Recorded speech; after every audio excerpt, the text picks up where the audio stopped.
Olá, gente boa aqui do canal. Paulo Maués Corrêa mais uma vez com vocês. No último dia 21 de maio se comemorou o Dia do Profissional de Letras. E eu estou enquadrado nesse grupo. E não poderia deixar que essa data passasse em branco, mesmo que essa referência venha um pouquinho atrasada. Mas veio. A rigor, todo o trabalho desenvolvido aqui nesse canal é uma homenagem e uma partilha com os meus amigos profissionais de letras. Para quem não sabe, eu sou professor de língua portuguesa, de literatura, minha formação é em letras, a minha especialização é em letras, meu mestrado é em letras e eu estou concluindo meu doutorado também em letras, em estudos literários na UFPA. E eu respiro o universo de letras. Pensei, era para ter gravado esse vídeo um pouquinho antes, mas eu fiquei indeciso em relação ao que abordar. E aí eu resolvi, de certa forma, diplomatizar uma certa querela que há na cabeça de alguns profissionais de letras, no sentido de dividir o que é de língua portuguesa, o que é de linguística e o que é de literatura. Gente, a formação geral é em letras. Então, por exemplo, eu sou pesquisador de literatura, mas eu sou professor de língua portuguesa. Né? Vou colocar alguns vídeos que são aulas especificamente de português para vocês também acharem um pouquinho de graça, porque, enfim, surpresa, fica para um momento posterior. Lembrando, eu sempre esqueço isso, de dizer logo, né? Se você já conhece o canal, se você já está habituado a assistir os vídeos aqui e gosta, não esqueça de se inscrever. Sempre é importante ativar o sininho das notificações, compartilhe com os amigos, comente, deixe seu comentário aqui, perguntas, curiosidades, enfim, essa casa é nossa, tá? E voltando ao nosso assunto, né? Depois de tanto pensar, esse é um espaço democrático e de valorização de todos os profissionais. Já tem homenagem aqui para contadores de histórias, para pedagogos. Eu fiz o último vídeo contando lendas de origem da noite, em homenagem a essas duas categorias. E eu vou fazer isso sempre. Todos os profissionais têm a sua relevância na sociedade. E, no caso dos profissionais de letras, não é diferente.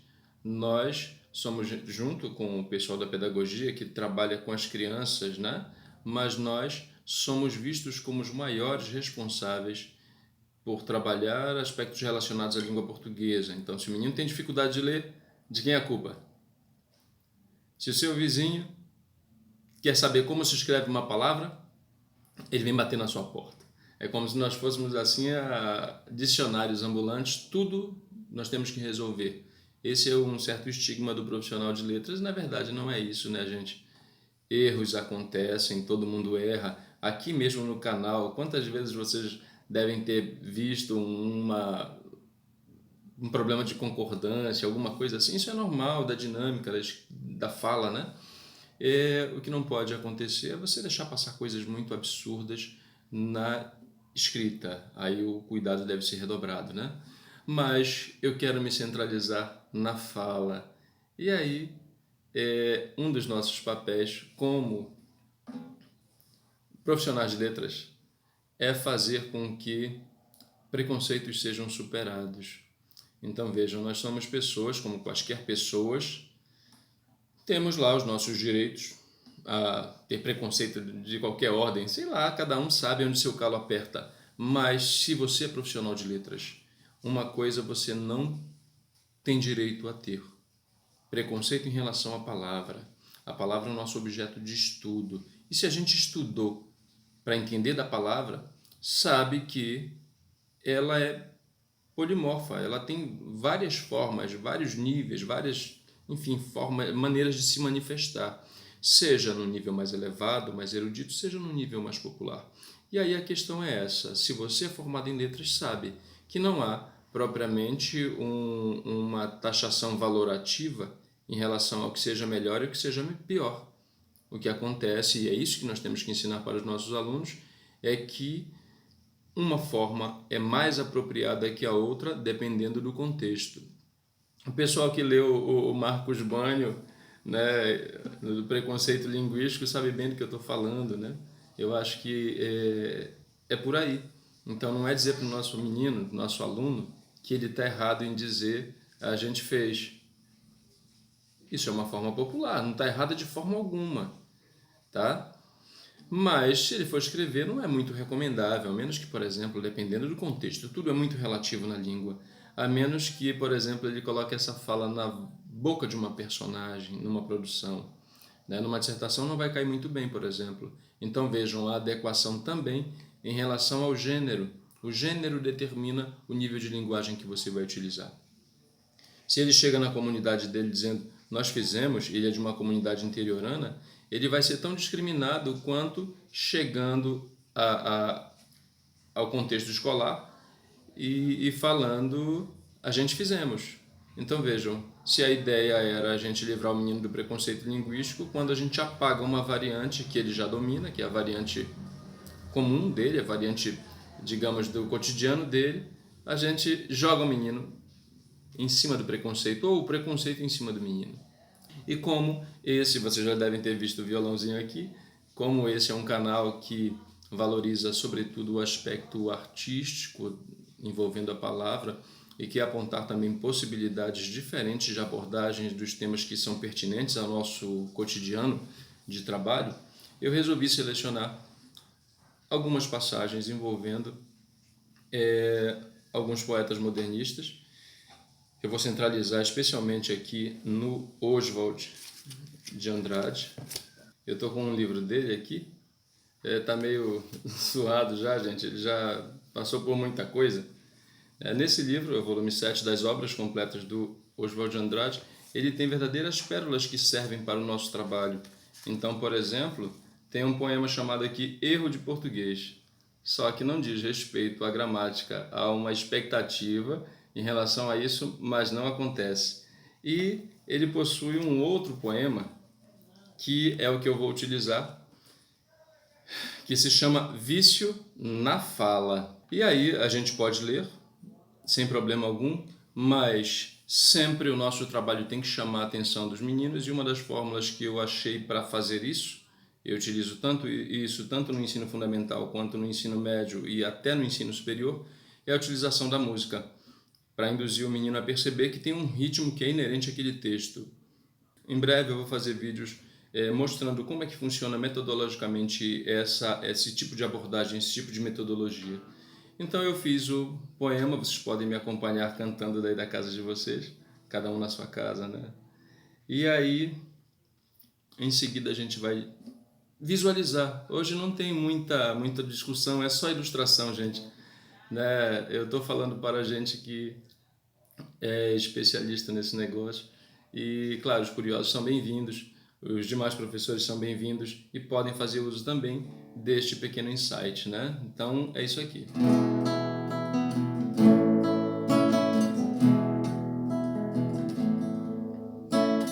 Para dizer em milho, dizem mio. Para melhor, dizem melhor. Para pior, pior. Para telha, dizem teia. Para telhado, dizem telhado. E vão fazendo telhados.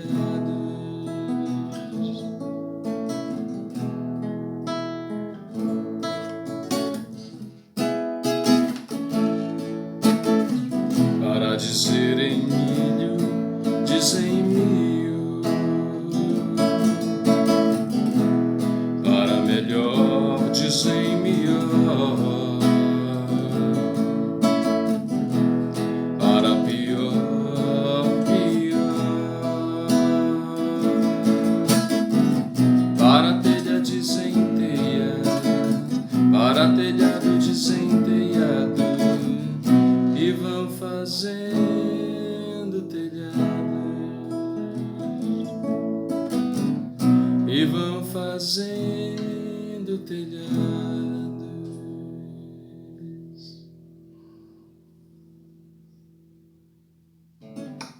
Gente, esse é o poema musicado. O que nos interessa observar aqui é que há todo um discurso de valorização da língua popular, né, da variante popular, e de afastamento do preconceito linguístico. Porque o que interessa não é a forma como a pessoa diz se é milho, se é mio. O que interessa é que, apesar da utilização dessa variante que não é a de maior prestígio, essas pessoas fazem coisas tão produtivas quanto aquelas que dizem telha, que dizem telhado, que dizem milho, que dizem melhor, tá certo? E vão fazendo telhados. Isso é o que há de mais relevante, são pessoas produtivas na nossa sociedade. Então vejam que esse pequeno poema já abre toda uma discussão para você aprender a respeitar quem fala diferente de você. Essa não é uma lição que é só do Oswald, por favor.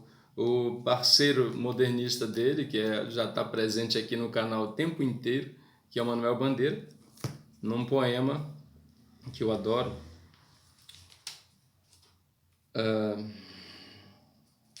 chamado Evocação do Recife, diz o seguinte, ele vai falando das cenas do Recife e tudo mais: a vida não me chegava pelos jornais nem pelos livros, vinha da boca do povo na língua errada do povo. Olha só o contexto de valorização do que há de mais cotidiano, do que há de mais informal. Língua, vou repetir. A vida não me chegava pelos jornais nem pelos livros, vinha da boca do povo na língua errada do povo, língua certa do povo. Então, por que língua errada do povo? Porque, pela perspectiva da gramática normativa, ali há desvios. Mas por que língua certa do povo? Porque, apesar desses desvios, ela se mostra extremamente eficaz diante daquilo que é a função da língua, que é comunicar. Comunicar, a expressão comunicar, quer dizer, ao pé da letra, tornar comum. E a comadre aqui, a vizinha, o povo com o qual o Manuel Bandeira tinha contato, fazia isso perfeitamente. Tanto que as informações vinham para ele por esse meio. Tá? Eu já disse que... Não lembro se é o costume de esquecer, então vou reiterar. Se você estiver gostando desse vídeo, se você for profissional de letras, tenha certeza que aqui nesse canal você terá um espaço para visualizar possibilidades de intervenção metodológica que você pode aplicar no seu trabalho. Portanto, seja bem-vindo. Eu conto com a parceria de todos, porque o propósito é fazer com que nós democratizemos as atividades e façamos a condução do nosso aluno a um ponto além do que ele está, tá certo? Vejam como as fronteiras entre a linguística, a gramática e a literatura são dissipadas completamente aqui, né? De modo que um texto, não que ele sirva de pretexto para você trabalhar um outro aspecto, porque aqui eu não quero explorar os elementos estéticos propriamente dos textos evocados, né? Mas isso deve ser feito na sala de aula, para o menino ver que o texto poético, no caso particular aqui, é muito mais do que um mero aglomerado de palavras que quer dizer uma mensagem. Isso é matar o efeito estético do livro, do texto, né? Do poema, aqui nesse nosso caso. E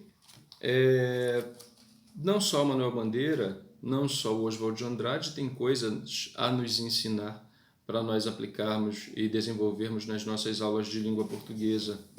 Um outro escritor modernista de muito prestígio, de grande relevância, vocês já devem ter desconfiado de quem eu estou falando, estou falando do Mário de Andrade, também tem passagens muito relevantes para o nosso trabalho, para a compreensão da dinâmica do nosso trabalho e para nós estabelecermos parâmetros, inclusive para avaliar e ensinar para os alunos.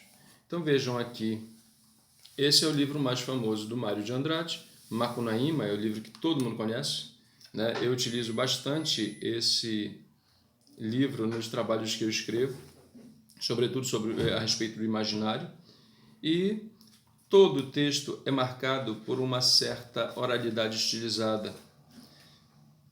Então, por exemplo, ficava no canto da maloca, trepado no giral de Paxiúba, espiando o trabalho dos outros e principalmente dos manos que tinha, Manape já velhinho e Giguê na força de homem. O divertimento dele era decepar a cabeça de saúva, vivia deitado, mas se punha os olhos em dinheiro. Aí aqui, lendo, parece que está tudo certo, mas essa oralidade estilizada está sobretudo impressa na pontuação muito diferente. A própria linguagem tem uns pontos, me leva no mato passear, tem passagens que sugerem a oralidade de um personagem infantil, por exemplo. E o texto todo é marcado por essa característica, à exceção de uma passagem, que é a carta para as Icamiabas, em que, quem são as Icamiabas? Eu sugiro que os que não sabem quem são as Icamiabas são as Amazonas, são as mulheres guerreiras, da tribo de mulheres guerreiras, né? Sugiro que assistam um vídeo que eu já publiquei aqui, já postei e tem sido muito visualizado, gente, porque é um tema também muito interessante, tá bom? Então, o que ele faz aqui nessa carta para as Icamiabas? Já sentiram o estilo da primeira passagem do livro, né? A carta está no meio, é o capítulo 9. E aí a carta é um outro gênero, então exige uma certa formalidade. Vejam aqui. Ele escreve para as senhoras, para as Icamiabas. Não pouco vos surpreenderá, por certo, o endereço e a literatura desta missiva. Cumpre-nos, entretanto, iniciar estas linhas de saudade e muito amor com desagradável nova. E aí, olha, é um discurso completamente diferente. Para a gente arrematar a nossa questão, o que se tira de ensinamento aqui desse livro?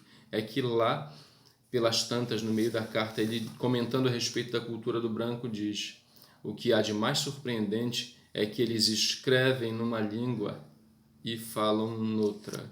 Isso é a reprodução do que há de estilizado nesse livro, nessa rapsódia do Mário de Andrade. Falar é uma coisa, e a predominância do livro é essa fala estilizada, e escrever é outra coisa. Então, isso é que nós temos que ensinar para o nosso aluno, que escrever não é simplesmente transpor a fala para o papel. Isso pode ser feito, mas sempre de modo muito estilizado, porque cobrindo lacunas que vão passar a existir, porque na oralidade você tem uma dinâmica, o seu interlocutor está presente ali naquele exato momento com você, ao passo que na escrita não, você não sabe onde ele estará, em que contexto ele estará, enfim, que tempo ele estará, portanto você tem que se preocupar no sentido de deixar todas as informações muito bem postas no texto escrito. Esses são 3 autores modernistas, vejam a literatura, me dando suporte para eu trabalhar elementos relacionados ao ensino da língua. E esse material fica como sugestão de abordagem para desenvolver em sala de aula, né? E o propósito maior desse vídeo foi realmente deixar aqui, mesmo que atrasado, mas de coração, os meus parabéns, o meu respeito, a minha consideração, o meu carinho a todos nós que somos profissionais de letras. Continuemos levando a palavra para os nossos alunos e conduzindo essa meninada a ser mais na vida, porque se há um instrumento de ascensão social, esse instrumento é a língua, todos nós sabemos disso, e nós somos agentes potencializadores dessa propriedade da língua. Então, grande abraço, espero vocês em outros vídeos. Quem não se inscreveu, fique à vontade para se inscrever e compartilhar, comentar, deixem sugestões se acharem que devem. E a gente tem encontros marcados em outros vídeos. Vocês podem assistir os vídeos que já estão postados. Enfim, já falei demais, gente. Grande abraço e até a próxima.